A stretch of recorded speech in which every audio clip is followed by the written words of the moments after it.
Diary भी है और लाल डायरी के अंदर इनके काले कारनामे लिखे हुए भी है।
भारतीय जनता पार्टी के उम्मीदवार और इस हंसी खुशी आदमी के साथ युवा शक्ति कंधों पर बिठाकर भारत माता की।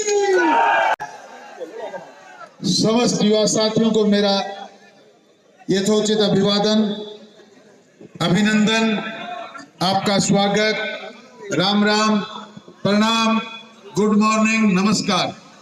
सारे युवा साथियों से निवेदन है शांतिपूर्वक एक बार पंडाल में विराज जाएं और उसके बाद आपकी इस तरुणाई का क्या परिचय देना है उसके चर्चाएं ठहर के करेंगे। आपका बहुत बहुत धन्यवाद, आपका स्वागत। भारत माता की, भारत माता की। दोस्तों, कोई अगर चलने को तो एक पांव पर भी चल सकता है इंसान, अगर दूसरा भी साथ दे तो कुछ और बात है। भारत माता की इंकलाब, इंकलाब, भारतीय जनता पार्टी, भारतीय जनता पार्टी।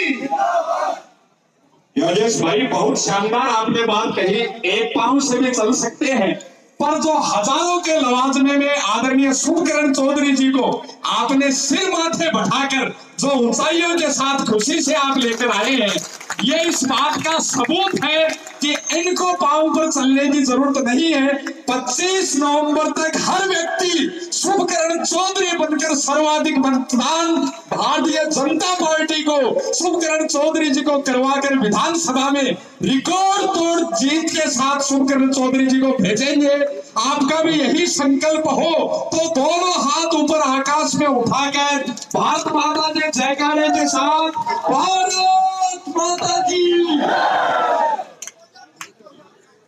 वो तो लगा नहीं पाए अभी तक, केवल इसलिए कि कहीं मीठे पानी का, अगर हर घर के अंदर मीठे पानी का जल पहुंच जाएगा तो ये भारतीय जनता पार्टी का लोग गुणगान करने लग जाए, आदरणीय नरेंद्र मोदी जी का गुणगान नहीं करने लग जाए।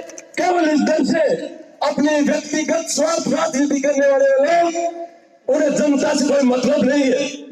मैं पहाड़ी क्षेत्रों में भी गया, कार्यक्रम कई चले थे भारतीय जनता पार्टी के समय समय पर कार्यक्रमों में गांव गांव ढाणी ढाणी में जाने का मुझे मौका मिला था। मैंने देखा है पहाड़ी क्षेत्र में लोग त्राईमाम कर ले पानी के लिए, लेकिन उनके कोई शुद्ध लेने वाला नहीं।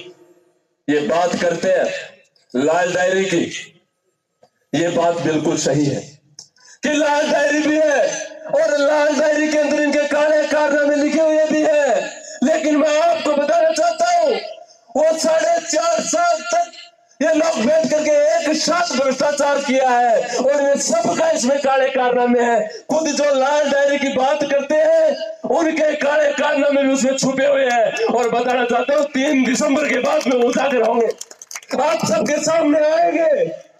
ये लोग केवल और केवल लोगों को आपस में बांटने की राजनीति करने वाले लोग, मैं आपको बताना चाहता हूं जो दुर्दशा आपने राजस्थान में देखी, दिन दहाड़े एक बेटी के सामने पिता की हत्या कर दी जाती है, लोग दिन दहाड़े उनको गोली मार करके हत्या कर देते हैं और हत्यारे कहां आकर स्वर्ण लेते हैं, अपने पास ही के गांव गुड़ा में। ये बात आपसे छुपी हुई नहीं है।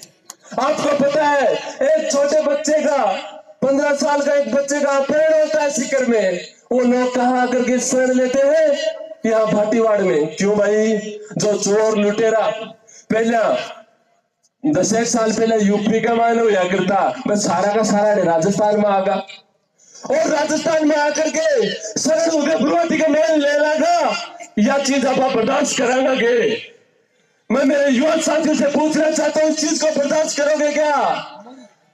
दोस्तों मैं आपको बताना चाहता हूँ, इन लोगों ने कहा था कि हमारी सरकार बनने दो, हमारी सरकार अगर बनेगी तो युवाओं को बेरोजगारी भत्ता देंगे और युवाओं को रोजगार देंगे। ना तो युवाओं को रोजगार मिला, ना युवाओं को बेरोजगारी भत्ता मिला। ऊपर से जो किसान, मेरे किसान साथी यहाँ बैठे हैं, हम सब किसानों के बेटे हैं। जो किसान साथी अपने बच्चे को बाहर बड़े बड़े शहरों में ट्यूशन करवाता था, कोचिंग करवाता था कि कहीं हमारा बच्चा नौकरी लग जाएगा, लेकिन इन लुटेरों ने, जो कांग्रेस के नुमाइंदे हैं, उन्होंने वो सारे के सारे पेपर 5 साल में 17 पेपर लगे, 17 के 17 पेपर पहले दिन ही बेच दिया। या तो वो लोग नौकरी लगे हैं, या जो इनके रिश्तेदार हैं, या वो लोग नौकरी लगे हैं जिन्होंने इन लोगों को पैसे दिए हैं। पैसे खा खा कर युवाओं की दुर्दशा राजस्थान में कर दी। मैं मानता हूं कि राजस्थान का और खासकर झुंझुनू जिले का उदयपुर विधानसभा का युवा तो मुझे, मेरे हिसाब से इस चीज को बर्दाश्त नहीं करेगा। आने वाले 25 नवंबर को इस चीज का बदला हम सबको लेना है।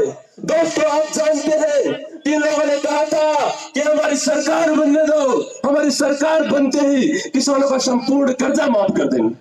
आज पूरे 5 साल बीत गए, कर्जा माफ करने की तो दूर की बात है, ऊपर से 11 बार बिजली के सरचार्ज बढ़ा करके किसानों की कमर तोड़ने का काम इस सरकार ने किया है। ये किसान उसे कभी माफ नहीं करेगा। ये भोला डाला किसान, इसको अपनी बातों में गुमराह करके आपने पिछली बार वोट ले लिया और सूद सहित इस बार 25 नवंबर को किसान आपसे वसूलने वाला है। दोस्तों मैं मंच पर नारी शक्ति विराजमान है, मैं बताना चाहता हूं, जो सूरवीरों का राजस्थान, जो एक इस राजस्थान की विशेषता के बारे में सब जब बाहर जाते और बताते कहां से राजस्थान से है, उसका नाम हुआ करता था। इन 5 साल के अंदर मैंने खुद ने कितना संघर्ष किया है। हर कोई कोमल शेरावत नहीं बन सकती। मेरे कोमल शेरावत का जो संघर्ष है उसमें डाल बनकर खड़े रहे मेरे साथ सुदर्शन जी चौधरी साहब, मेरी फैमिली और मेरे नगर पालिका पाव की टीम का मैं धन्यवाद देती हूँ कि उन्होंने मुझे इस संघर्ष के लायक बना और मेरा फुल सपोर्ट किया। वाह वाह बहन वाह। अब बात करते हैं हम आने वाली 25 नवंबर की। तो 25 नवंबर को हमें फूल के बटन पर वोट करना है और भारतीय जनता पार्टी के हमारे प्रत्याशी सुदर्शन जी चौधरी साहब को विधानसभा में भेजना है। यही मेरी आप लोगों से रिक्वेस्ट है।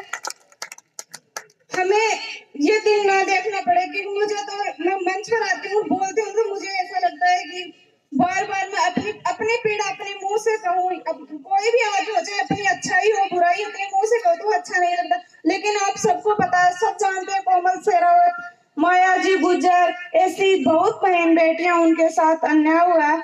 तो ये अन्याय, हमारी बहन बेटी हमारी घर की इज्जत होती है ना कि वो उछालने के लिए, लेकिन इन लोगों को ये नहीं पता सबकी बहन बेटियां एक जैसी होती हैं, उनकी इज्जत बख्शो। यही मैं चौधरी साहब से भी कहना चाहती हूँ, हमारी जीत 100% है, ये तो फिक्स है, लेकिन हमें मेहनत करनी पड़ेगी। और ये चौधरी साहब से एक रिक्वेस्ट है कि किसी माँ बहन का अपमान ना हो।